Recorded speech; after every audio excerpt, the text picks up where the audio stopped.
L-ewwel reshuffle fix-Shadow Cabinet tliet xhur biss wara li Simon Busuttil inħatar kap tal-Partit Nazzjonalista. Seba' bidlet b'kollox fejn kurjuż il-fatt kif minkejja li fix-Shadow Cabinet hemm professur mediku, żewġ tobba u psikjatra, id-Dekasteru tas-Saħħa ingħata lid-Deputat Claudio Grech li għadu qed isib saqajja fl-ewwel esperjenza tiegħu fil-Parlament. L-eks Ministru għas-Saħħa Joe Cassari li fi żmienu naqas li jtaf fil-problemi tal-lista ta' stennija ta' stretchers fil-kuriduri u ta' mediċini out of stock, issa ġimneżżal kollox minn kull responsabilità dwar is-saħħa u jingħata l-irwol ta' kelliem għall-oppożizzjoni dwar l-edukazzjoni. Bl-istess mod, Clyde Puli li fl-aħħar leġislatura kien segretarju parlamentari fil-Ministeru tal-Edukazzjoni u li Simon Busuttil kien għadu kemm ħatru Shadow Minister għall-Edukazzjoni, issa ġie trasferit biex ikun il-kelliem tal-oppożizzjoni għall-familja u solidarjetà soċjali. Fost bidliet oħra, l-eks kontrollur finanzjarju tal-Partit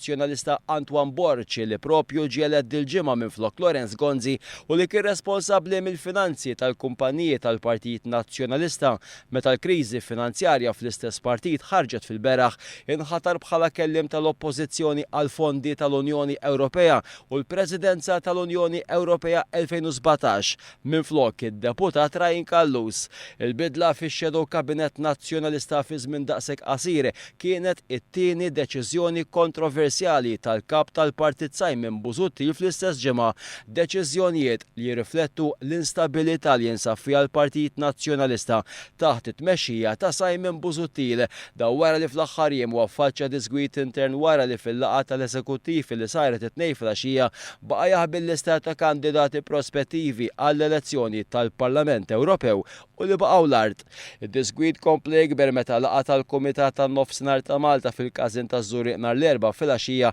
kienet ikkaratterizzata minn battuti iżda fuq kollox rabbja fost il-partitarji u attivisti li ħassewhom urtati mill-fatt li hemm nuqqas ta' kandidati min-naħa t'isfel ta' Malta fil-lista ta' 8 approvati għall-elezzjoni tal-Parlament Ewropew f'Mejju li ġej.